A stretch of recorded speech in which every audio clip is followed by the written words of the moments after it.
As caídas son xa a primeira causa de morte non natural. O grupo de poboación máis afectado é o dos maiores de 65 anos. A meirande parte delas acontecen no noso lugar de seguridade e confort, a casa. A veces confiamos nos demais e xestos tan cotiás como subir a unha banqueta para coller algo ou tropezar cun cable poden ocasionar verdadeiras desgrazas. Entre o 8 e o 10% das lesións son graves e a fractura de cadeira é a máis común. Pero cómpre ser precavidos en todo momento, porque calquera lugar pode converterse nunha trampa. Unha veciña de Vilagarcía, Inés Loureiro, tropezaba na rúa con dúas baldosas rotas e acababa coa cara desfeita. Cando caín, levantaronme tres chiquillos que pasaban por ali e levaronme ao centro médico. Xa despois do centro médico mandaronme ao hospital dos Sonés e xa me fixeron un tal e xa me dixeron que tiña un hueso aquí roto. Algo similar pasoulle a Dolores, unha veciña de Bertamiráns que sufriu un grave accidente nunha beira rúa. Aquí partín a nariz e a fixeme daño nas rodillas tamén, que partín aí a cabeza. Un simple paseo ou unha inocente ducha poden acabar en urxencias. Que podemos facer para previr estes accidentes? Como debemos actuar en caso de sufrilos? É posible evitar o perigo na nosa vida cotiá? Claro, pois supoño que evitar 100% o perigo, non, Héctor? Será imposible, claro. Pero sí que é certo entón que na casa é onde se producen a maior parte destas caídas, non? A maior parte acaba casi convertendo esa casa nunha trampa que pode ser incluso mesmo mortal dependendo de onde levemos o golpe ou de como sexe ese golpe, non? E ademais, aínda que o golpe non sexa moi grande, se ocorren esas caídas que estábamos vendo na rúa, na casa, nunhas escaliras que temos para baixar un rocho que sexa, ocorre algo que moitas veces non é a propio golpe en sí, senón que se chama o síndrome post-caída. En que consiste? En decir, xa teño medo, xa non quero seguir saindo, a ver se vou volver a caer, e que moitas veces os familiares, os cuidadores, caemos en algo que, bueno, é mellor, si, non saigas por si acaso, non salgas por si acaso, entón acabamos reducindo esas posibilidades, esas capacidades da persoa maior ou da persoa dependente, e todo o contrario. Temos que facilitarlle a vida, como vimos explicar, para que siga manténdose activa. Claro que sí, por suposto, con todos estes elementos que saben vostedes que hai moitísimos, para que iso es así. Héctor, cales son como os factores de risco, non?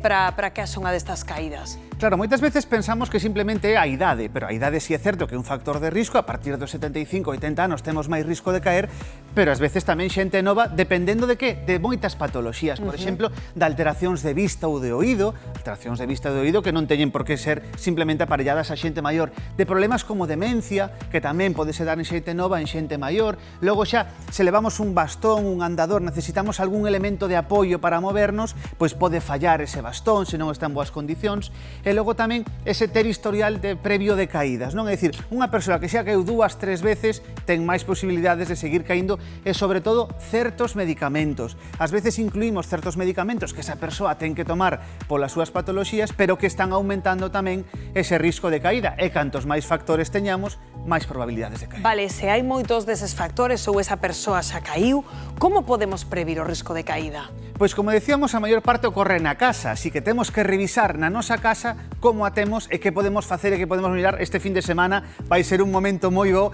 para botarlle un ollo. Primeiro, o calzado que leva esa persoa, porque moitas veces compramoslle pois unhas zapatillas que sexan bonitas, non? Ou que lle entre o pé rápido, que non teñan esta parte de atrás para que o pé lle entre rápido. Se entra rápido, tamén sae rápido e cae rápido.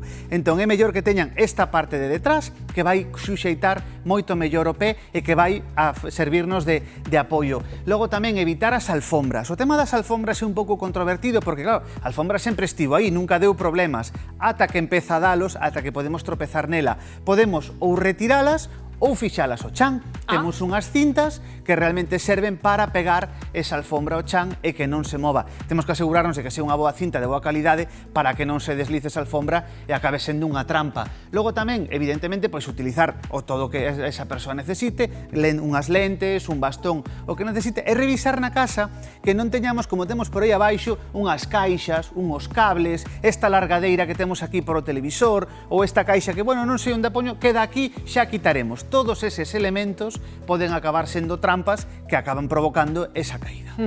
E unha dúbida que seguro que ten moita xente tamén na casa, como nos levantamos ben despois dunha caída?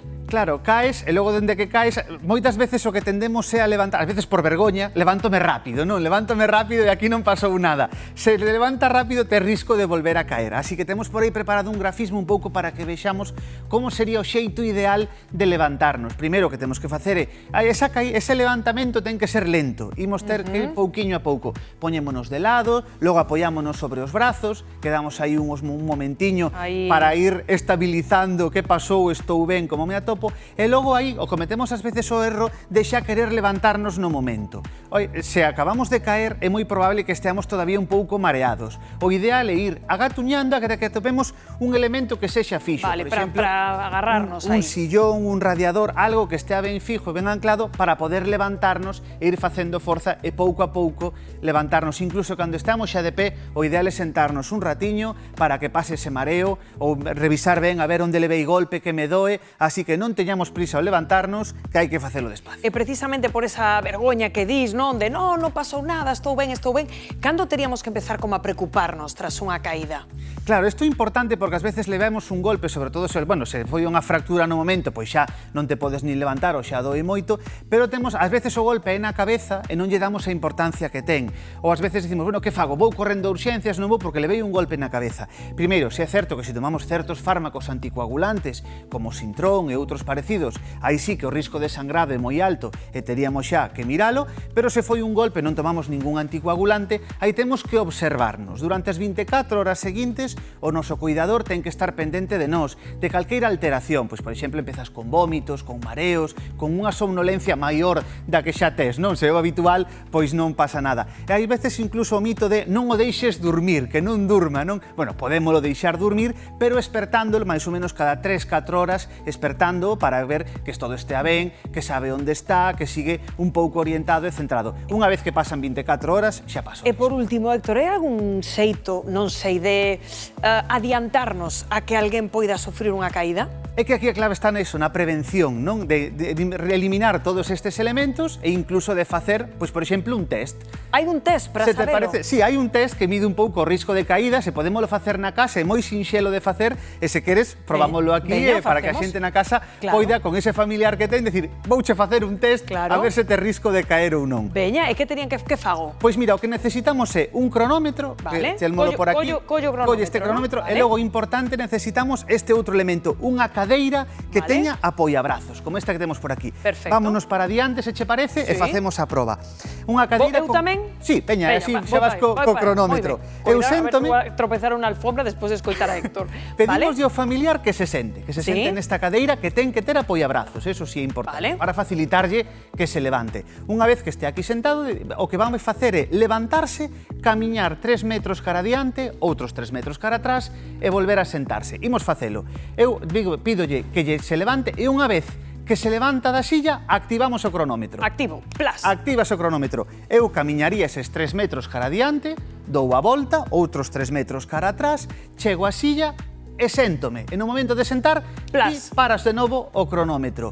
Aquí a clave está no tempo. Se o tempo foi inferior a 20 segundos, é normal. Non ten risco de caídas, o risco de caídas é o normal, o que podemos ter calquera de nós. Se o tempo que lle levou levantarse, camiñar e volver e tal, aí se foi de máis de 20 segundos, ollo, porque o risco de caídas e aí está moi elevado, canto máis tempo, máis risco de caídas, incluso é algo que podemos facer repetido no tempo.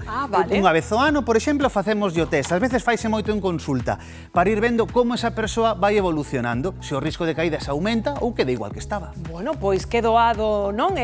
Para poder implementar na casa, co noso familiar, dime que chegan consultiñas sobre este asunto tan práctico, imos ver que nos consultades para Héctor sobre este asunto das caídas. Imos ca primeira consulta.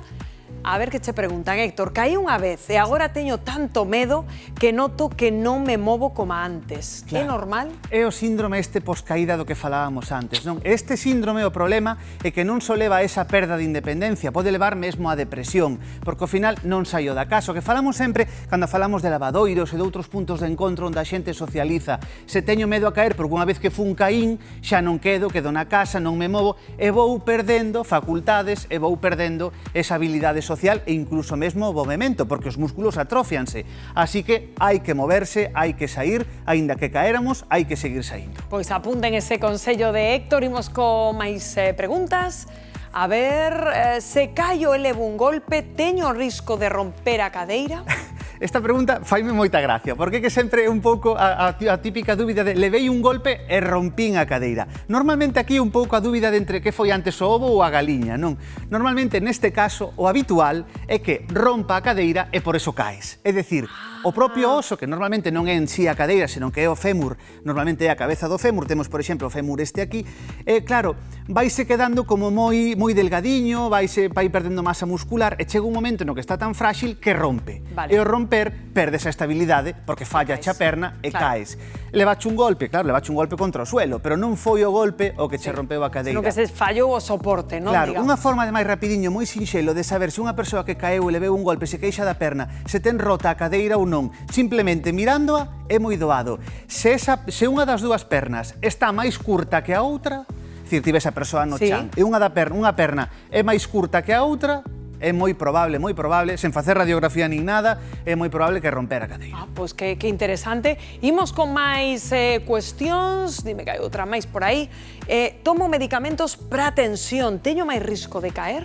Claro, é importante esta pregunta tamén. Falábamos dos medicamentos, moitas veces dos medicamentos para dormir, non? Que son os que máis risco teñen de que caigamos. Especialmente eu tomo algo para dormir, levántome ás 4 da mañá porque teño ganas de ir ao baño, pero estou baixo os efectos do medicamento, teño máis risco de caer. No caso da tensión, o que vai facer normalmente é baixar a tensión para regulala.